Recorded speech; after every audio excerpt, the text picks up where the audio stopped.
Welcome to Fit and Bold, where we promote healthy lifestyles. I'm your host, Lakita Goins. Here is a startling statistic. According to the National Domestic Violence Hotline, every minute an average of 24 people are victims of domestic violence. This includes rape, stalking, or physical violence by an intimate partner. 10% of men in the United States have experienced domestic violence.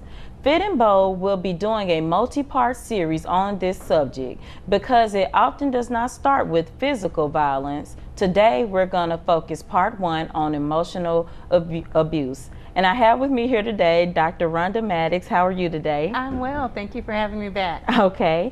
And my first question is, what is domestic violence? It's a pattern of abuse by a partner that is designed to intimidate the other partner, to manipulate, to control them, to really kind of keep them in line. Okay. And who does it happen to? It happens to everybody. You know, many times people think that it only happens in certain socioeconomic groups, but it happens across the board. It's more likely to happen with people who are poor. But I mean, just recently I had a friend, and I mean a dear friend who you know, is a physician who was married to another physician, who actually admitted that for years her husband had victimized her and she covered for him. Right. And it didn't start off as physical abuse. It started off as more emotional abuse. You know, kind of belittling her, talking about her cooking, talking about different things, really kind of testing the boundaries. And then it progressed to more of the physical. Okay. And give some examples of different types of emotional abuse. Okay. It could, you know, there's a wide range of activities that could happen, beginning from just belittling how you look, your sexual preference, your choice of churches. It can, you know, go to your family. It can get very intimate to, you know, just, you know, how smart you are, how smart you're not. And things that you've revealed in confidence, maybe while you were dating, things about your family, your personal things, they will capitalize on those kinds of revelations to tell you about how unworthy you are. Okay. And I've heard people say they may monitor where you go. Yes, yes. The whole point of it really is about control and power, and so they will tend to alienate you from others, perhaps by talking about how awful they are, and then you know, many times it will start off with you thinking, oh my gosh, they really love me. Oh, let me take care of you. You don't have to work. You move in with me. And so after you are dependent on them for finances or for other things, then you know, it kind of progresses and it gets, you know, bigger and bigger. And a lot of people don't think about the financial abuse. Right. And sometimes the people may get an allowance, a small one. Absolutely. And I've heard women say, oh, he gives me $30 to get grocery and counts it and checks the receipt. Absolutely. I heard another person talk about how the person would monitor what they bought for kids. You know, so they had a relatively newborn, and you know, they didn't want the parents or the other family members to give kids clothes to the kids and to buy different things. And he would always go shopping for her, grocery shopping. And so her friends on the outside, me included, it's like, oh wow, that's really nice. You know, how lovely. And because you're protecting the image, you're more likely to act like, oh yes, you know, he's great. He's buying my clothes. You know, choosing your clothes, choosing who your friends are, who you shouldn't be around, alienating you from your church home, alienating you from your family, your friends. That's how it starts. Whenever there are criticisms that go directly towards your choices that you're making, then you kind of retreat, and that's when they have you. Right. And what are some of the reasons that why do they abuse other people? Well, the people who are most likely to abuse, boys who have seen their mothers victimized are twice as likely to victimize their mates than people who grew up in homes where there wasn't violence. And so that is primarily the reason. The other thing is just when you think about the primary caretaker and the role that she takes, sometimes the mother has really kind of castrated the boy as he was growing up, and there is actually, a hatred for women that doesn't necessarily come out as that. Right, they don't say, very, oh, I hate women, but you listen to how they talk about women, you listen to the relationships, and many times the episodes that they see on TV, the stuff that they see in their communities, they model that. Right. And if that's what they've seen, whether it be in the home or on TV or just in their community, that's what they model. We're living in a generation of kids, 1 in 3 who don't have biological fathers in the home, and so their idea of what a man is, they're kind of fumbling and figuring it out along the way based on watching TV. Right. So what should a person do, women, but especially men, because a lot of times they don't want to admit that, if they're being emotionally abused? Well, I think it's really tough sometimes for people to even recognize that that's what's happening. And a part of the reason that people are the abuser will go after alienating them is so that they won't have that mirror to say, hey, this guy is doing this to you. What are you doing? And so the abuse many times will happen after you're completely alienated, the physical abuse, after you're completely alienated from your friends. And I remember asking the young lady, what happened that you left him? And she said, I didn't leave him, he left me. And she said, and she begged God to bring him back into her life, but it wasn't until she had some space and some time and other people kind of held that mirror up and said, hey, this is what was happening. Right. He took your credit cards, he gave you, $50 allowance for the month, he did this, he did that. And over time, she recognized it, but it really takes, many times, the person will push you away. And as a friend, sometimes we're into our own, we're sensitive or whatever, but when you see this happening, the best thing that you can do sometimes is continue to try to maintain the relationship. Right. And then, just kind of try to find a wise way to approach this. In Arkansas, in Little Rock, Arkansas, Joyce Rayner is running this Centers for Healing Hearts and Healthy Minds. Okay. You can go to their website. And so I have relied on her heavily to help me work with victims of intimate partner violence, because as physicians, we don't get a lot of training in that. We kind of go on the fly, and we may have 5 to 7 minutes, but to try to connect the ladies with people who that's what they do all day long, they have time for that, and to help communicate with them, this is not your fault, because a part of the emotional abuse is you made me do it. Yeah, look at what you made me do. It's true. If you hadn't done this, I would do this. And then after, after there's been physical abuse, they come back and there's the honeymoon phase where they're showering you with flowers and they're doing this great stuff for you, and then you kind of get lured. But the longer you're in that relationship, the shorter the honeymoon periods are, to where in the beginning it may be, I don't do this for a month, but then it gets to, I'm going to do this every week, and then it's almost daily or multiple times a day. Right. So just give us some last words, because domestic violence, we're doing this because domestic violence is a big problem, and like you said, a lot of times people don't know, but sometimes people do know that they're in the situation. Just give us some last words of wisdom and advice for the people in that situation. I would say, if you have children in the home, realize that by your presence in that relationship, you're teaching your children what to accept from them, from their mate in the future, and what they should do. So if you don't want your child to have a relationship like what you have, please consider getting out of it. Before you do that, particularly if you're not working, when you go to the grocery store, if you're going to the grocery store, write a check for a little bit more, start to kind of put away some money, copy important documents like birth certificates, if you've gotten a protection order, marriage certificates, divorce certificates, whatever, copy those, put them in a safe deposit box or put them somewhere else. Keep extra copies of keys, keep copies of phone numbers, important phone numbers, and then you need to start communicating with your friends, because sometimes what will happen is you've covered so much for the abuser that they don't believe you when you start to say this has happened. And you asked earlier, who does this? Because judges do this, doctors do this. We think of kind of the hustler or some stereotypical person doing it, but it's everyone doing it, and so then people don't believe you. And so start to kind of confide in people and share with them what's happening, and then let them know, do not allow my child to go with this person in the event that something happens to me. Place something in your office desk if you're working, or somewhere else, to where if something happens to you, people know this is the person who did it, and leave specifications for who your children should go to.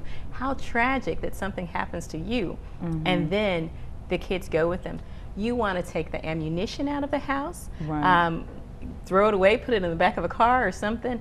But you know, guns, people who have guns in their home are much more likely to die as a result of intimate partner violence than people who don't.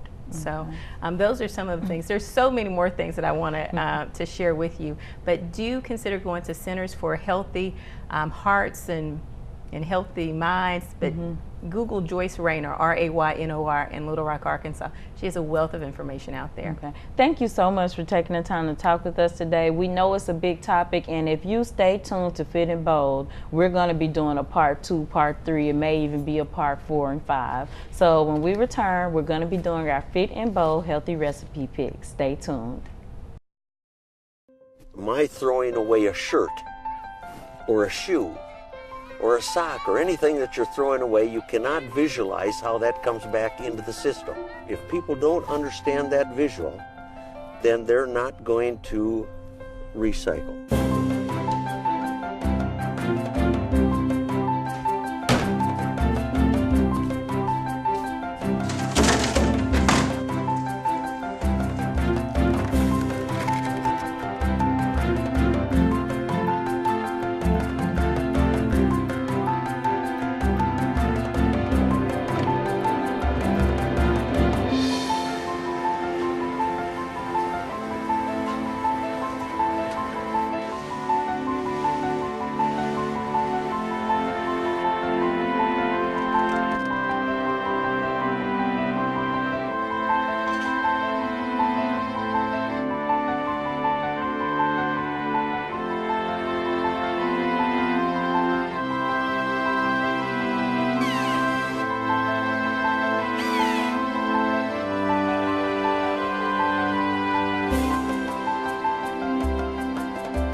Recycling makes you feel good. It's a reward to you. It does it for you, doesn't it?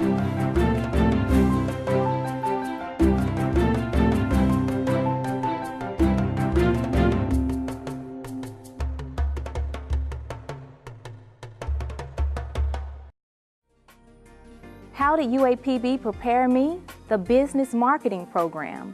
Here at the University of Arkansas at Pine Bluff, the faculty works very close with us, making sure we reach our full potential. With the help of Career Services, I was able to obtain an internship with Hope Federal Credit Union. This opportunity allowed me to travel to different states and learn additional skills. The company was so impressed at how talented and prepared I was as an intern that they offered me a full-time position as program officer. That's how UAPB prepared me.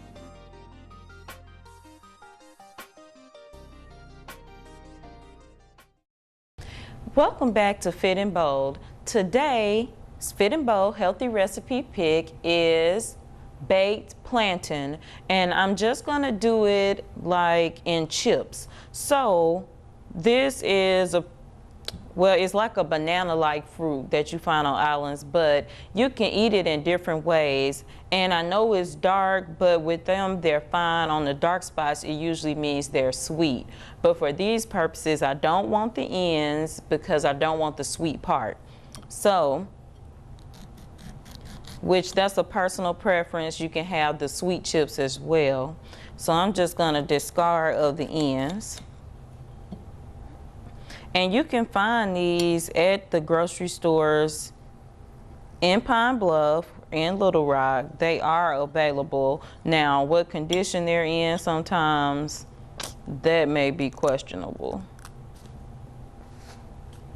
So what I'm doing, I cut the ends off. I'm just gonna go ahead and peel off this outer layer of skin.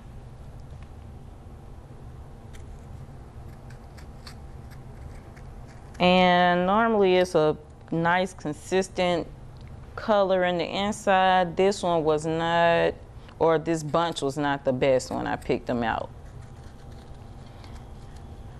Usually you'll know because you'll find a nice even tone of color on the outside with whatever color it is.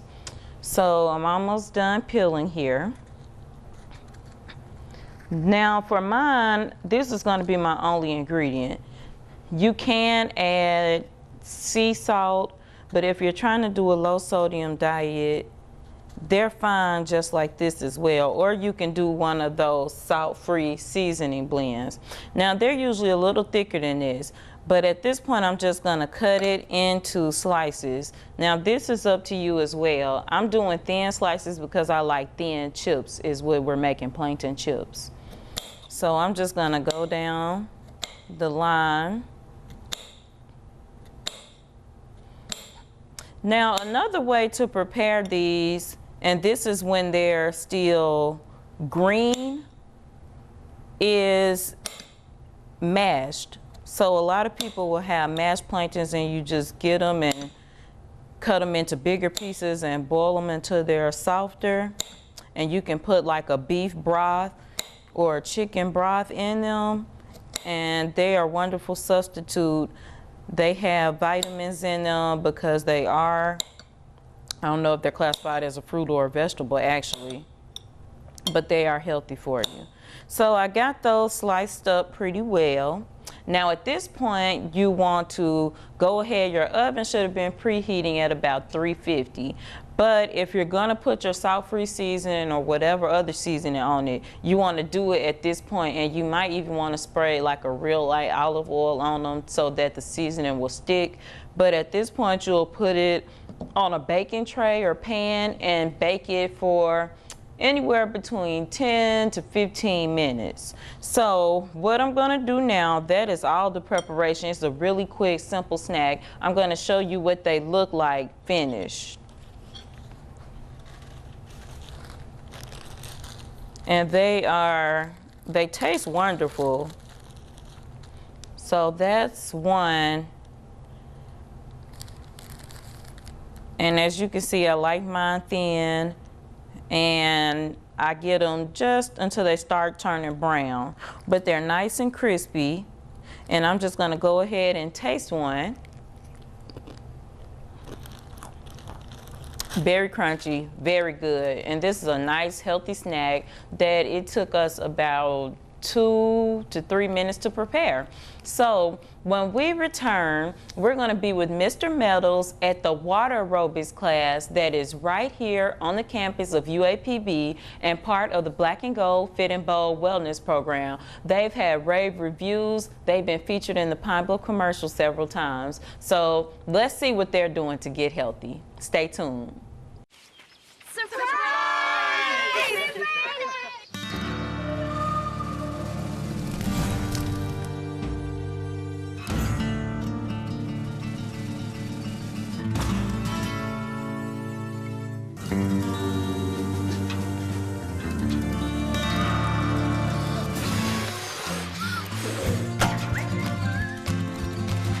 Preventing wildfires.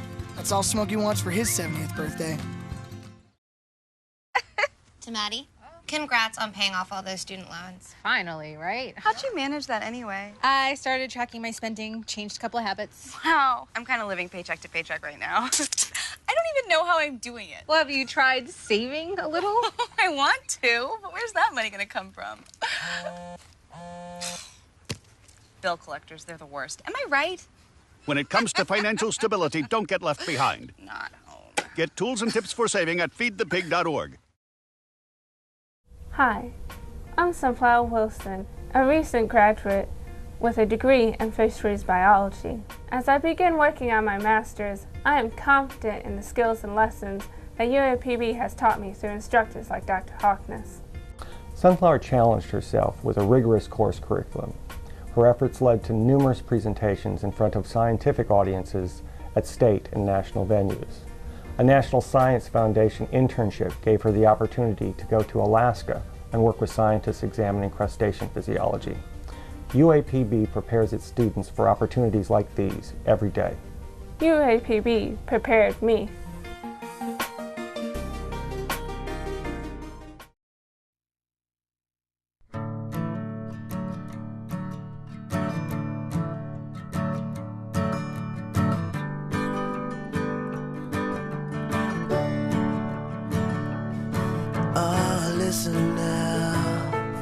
Can you hear the bluebirds? Oh, look up now. Can you feel the sun?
The women in water aerobics had a great workout. They really know what it takes to be healthy. I would like to thank them and Mr. Terrell Meadows for participating in Fit and Bold.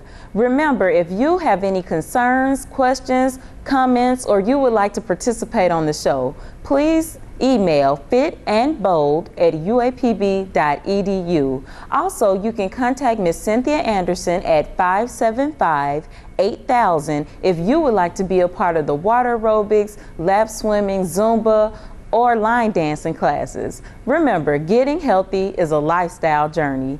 Get fit and be bold.